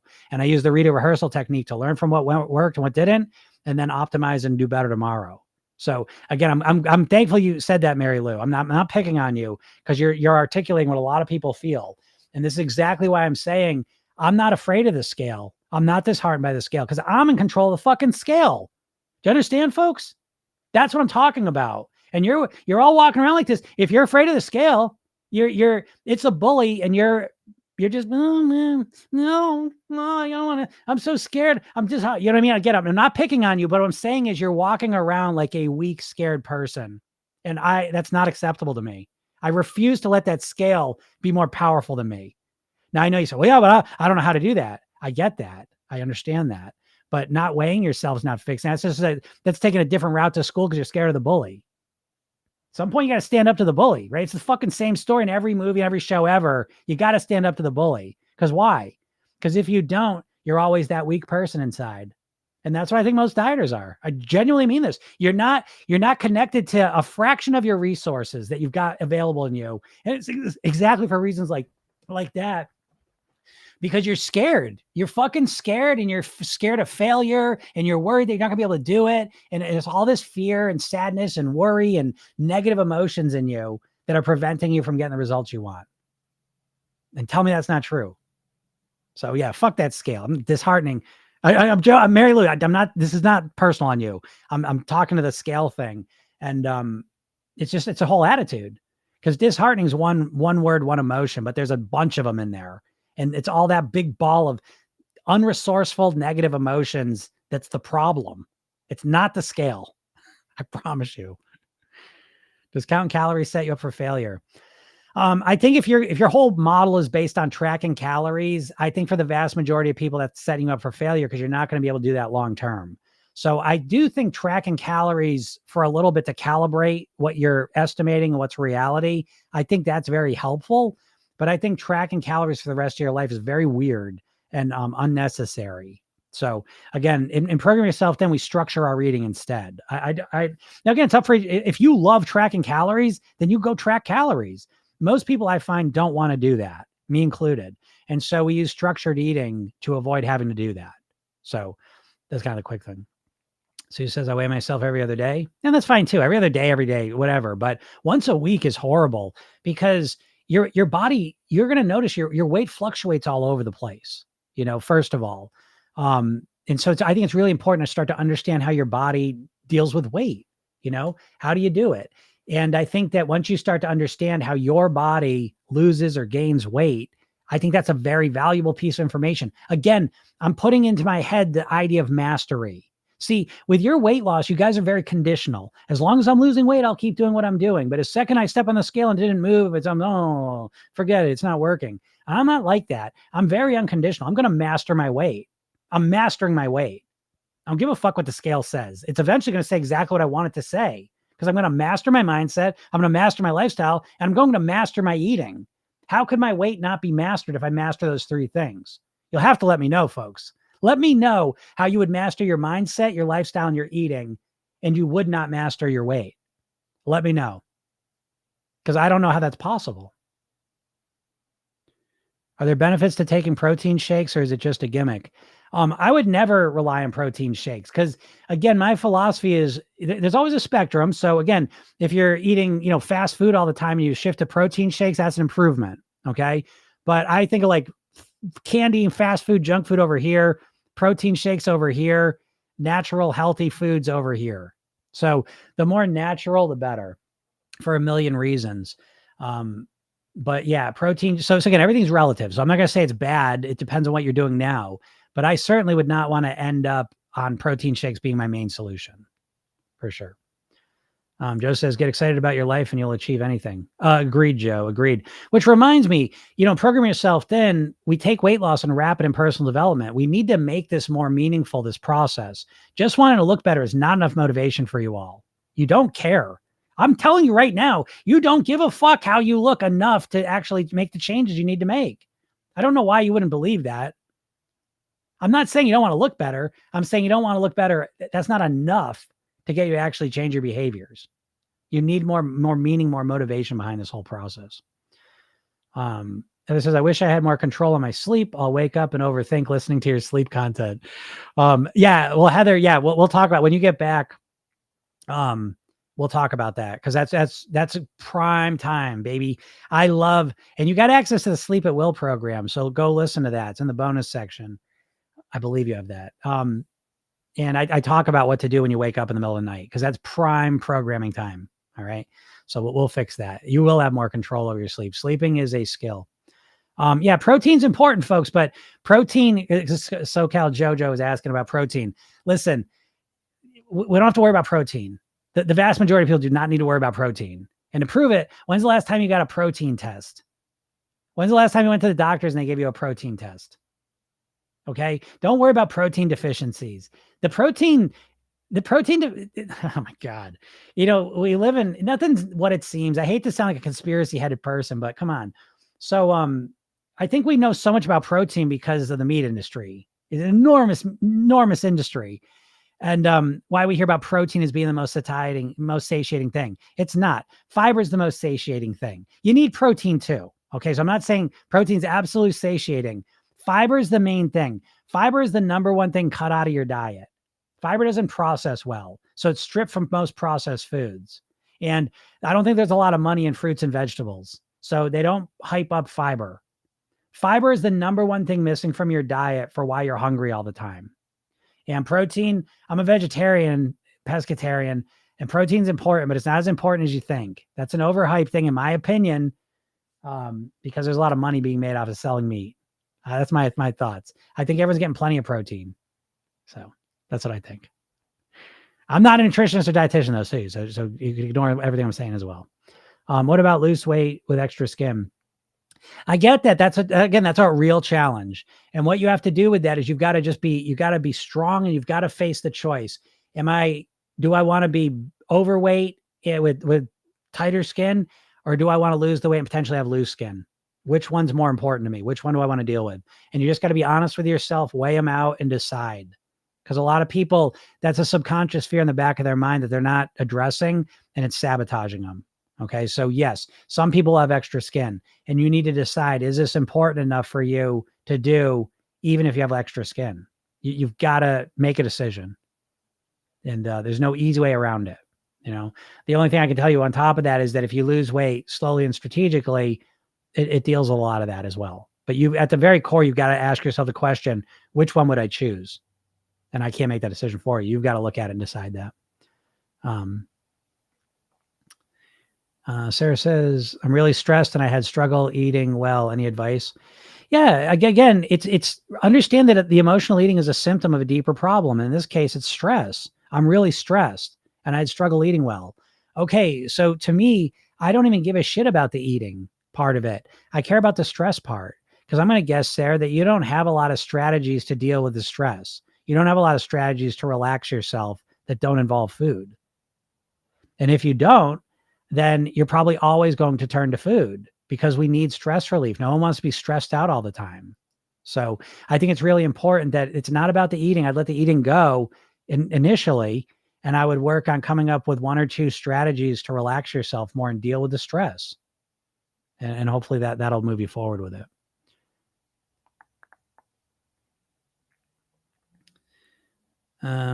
Ash says, how to bounce back from a binge.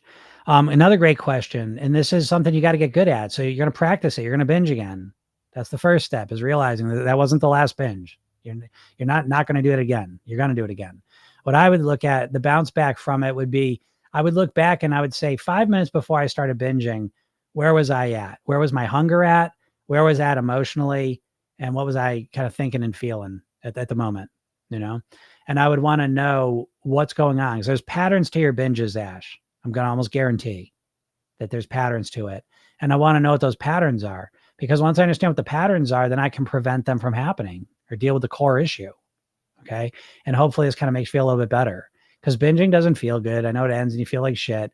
But then most people, after they binge, they do one of two things. They either say, oh, that's it, I'm never going to do that again, and they just put it out of their mind. They don't learn anything. Or they say, they beat themselves up about it, and they don't learn anything there either. So again, we want to go 5 minutes before the binge started. Where were you at? Hunger-wise, emotionally, kind of mentally, where were you at? And start to understand, because you're going to start to notice patterns. There's triggers going on. Once you start to understand the triggers, you can start to work on resolving the core problem. Hope that helps. Heather says, first time in over 40 years of dieting, I'm weighing daily as part of maintenance, 7 and 30-day average. That's great. I think that's smart, Heather, because you get over it, folks. That's the other piece I didn't mention about the scale, is that I think there's such a huge psychological benefit to weighing yourself every day. I think first off, it signals to your subconscious mind, this is important. We're real focusing on this. We're going to do this. And I think second of all, it's you standing up to the bully, the mental little emotional bully. I like that framing a lot. I'm going to use that.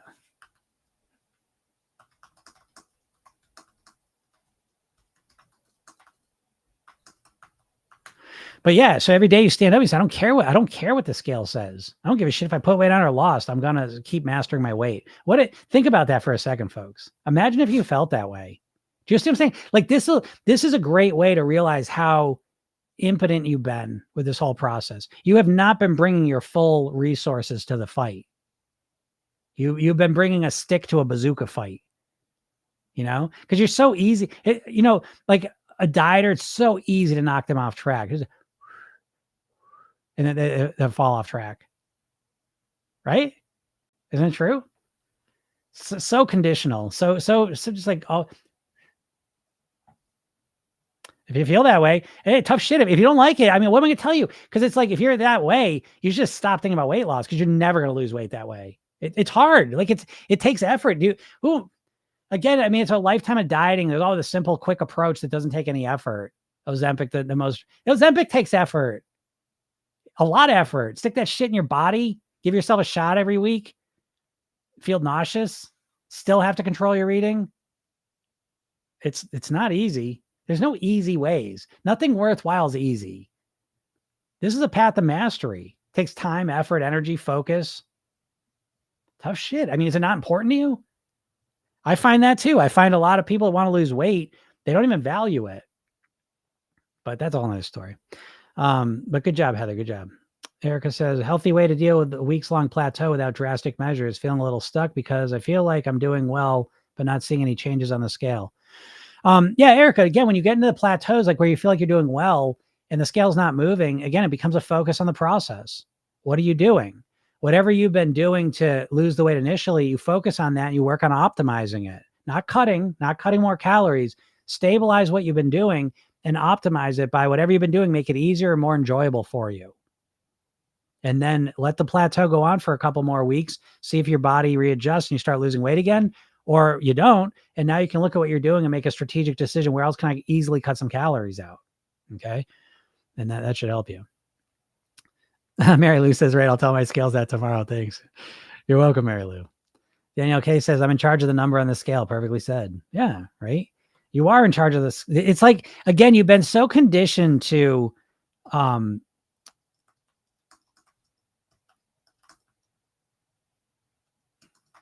on a second.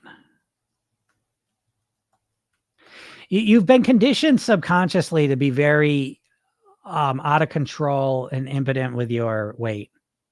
That's all. That's the only way I can put it. And it's from the food companies. It's from culture. It's from the diets. And they set you up to feel like a failure and to feel weak and to feel powerless. I can't say it any other way. And so I know when I say you're in control of the number on the scale, I know some people get triggered by that. Well, what if I'm in menopause? What if I got this? What if I got that? No, you're still in control of the number on the scale. It might take you longer to get to the number you want, or you may have to raise the number you want to see on the scale as well. That's another piece of it. The number you think you should see on the scale may take such a level of eating and lifestyle that it's unpleasant. And so great. Now you can wake the fuck up and raise your goal weight to a more appropriate number. That's a whole other conversation, but I'm not getting into it now. But Trish says scale shows nothing except a freaking number. That is true. That number matters. I don't buy into this. The scale doesn't. I don't buy into that. I think the scale is contextual. It's different for different people, like BMI. But I think if you want to lose weight, I think that scale matters a bit. I think there's your size, there's body fat, there's muscle, there's that whole conversation, there's recomposition. I get all that. But for the majority of people, that scale is going to reflect your weight loss, which is reflecting your eating and your lifestyle. So anyways, Joe says, I love you. I feel like I'm watching myself when I listen to you. That's great, Joe. Maybe you are, right? Because again, the fact that you're succeeding so well on Weight Watchers for so long, I bet this is fun for you because I'm articulating a lot of things you probably are just going on with you naturally to some degree, So yeah, so it's good though. It's good hearing specific concepts articulated specifically because it gives you more understanding of them. So I'm glad you found this. What's your take on juicing? I don't love juicing. Again, everything's a spectrum, right? So I want to make clear if you're having like donuts and donuts and Dunkin', donuts and lattes for breakfast, and you start juicing instead, that's a huge improvement. Okay. But juicing compared to whole fruits and vegetables, I think it's inferior to those. We always want food in its most natural form, ideally. That's the ideal. Now, again, everything's on a scale. We can't live our lives always on ideals. So if you're, again, everything's relative. So if you're moving from, donuts and lattes to juicing, I think that's a wonderful improvement. But I think that you can go from juicing to whole foods as another improvement. So that's kind of how I think about it. Okay. Yeah. Heather, you found that. Good. Yeah. Listen to that because I talk about that and then we can talk about it on the next call too. Cause again, I want to know your specific form of ruminating in the middle of the night and we'll talk about that. Tim says, what works for me is protein, fats, and fiber. Yeah, exactly. And I'm glad you said that, Tim. It's what works for me. Do you understand? Like everyone's different. We all got different genetics. So we process foods differently. We're satiated by foods differently than other people. This is why I hate the weight loss industry because it's always telling you what everyone's supposed to do keto. Everyone's supposed to count their points and eat that way. Like it's like everyone, we're all unique, different people. Some things satisfy us more than they satisfy other people. So I really am a big believer in creating your meal plan around what works for you. What's easiest for you, what's most effective for you, and what's most enjoyable for you. If figuring out what that is for you. And so, yeah, protein, fats, and fiber, that sounds like a great combination. This is the informative motivation I need. Well, I'm glad, Paula. So listen, folks, if you're not in my world, make sure you go to my bio, click the link, get the hypnosis session I give. It's free. It's called The New Thin Me. And then I give you a video right after, 3 steps to master your weight. It's about 25 minutes. Watch that. It's everything I'm talking about in more detail systematically. And then read the emails. I send emails every day and I give you special stuff. I got a motivation training. I forgot to send the link out yesterday. I'll send that out today. I'm always giving you free stuff. I got my PYT Spark program, which I put the finishing touches on. It's a membership site. It's free. It's completely free. And moving forward, I'll be giving you maybe monthly. I was thinking maybe monthly lessons I'll do for you guys. Okay. But again, no one gives you more free stuff than me. This is a mission for me. You can also work for me. I have a program you can invest in as well. So that's there as well. You can learn more about that at programyourselfthin.com. But yeah, go get on that email list because I give you lots of free stuff. And if you don't follow me, follow me. If you're on TikTok and you don't follow me, you follow because you'll get my videos coming up regularly. You never know when they might help most. Okay. It's really, really useful. And then listen to the podcast. Podcast is Program Yourself Thin, and it's on all the main platforms. All right. Leary says, thank you. What about water fasting? I did that for 40 days, lost 15 kilograms and gained 60 kilograms. Wait, no way. You lost 15 kilograms and gained 60 kilograms? That can't be right. That can't be right. But regardless, that's what I think about water fasting. I think it's stupid because it's temporary. Who the fuck wants to lose weight for a couple weeks only to put it all back on? I mean, I'm always talking about mindset. I can't think of a worse thing for your mindset than doing that to yourself. So please don't do ridiculous, unsustainable things to lose weight quickly, folks. It's so destructive psychologically. Okay. So only do things that you're going to be able to do long-term. If you build around things you can do, this is the difference between weight loss and weight mastery. Weight loss, water fasting's an alternative, right? Why not? I want to lose weight. So there you go. It'll help you lose weight. Weight mastery, we would never water fast. Why would you do that? So you want to do something that's going to make you lose weight for a couple of weeks? Because it's about weight mastery. It's totally different. So we only invest our energy into strategies that are going to be sustainable. It's such a paradigm shift. And you've never done it, folks. You've never done it. You've been imprisoned psychologically in a dieter mindset without your awareness. You're trapped there now. You got to escape it. You got to wake up. Stop being a fucking dieter. Okay. You're way too smart to be a dieter. Okay. Those are my last words of the day. I got to get out of here. But all right, everyone. Thank you so much. Really great questions today. You guys are awesome as usual. I appreciate it. Thank you so much. And we'll talk soon. Have a great day. Bye.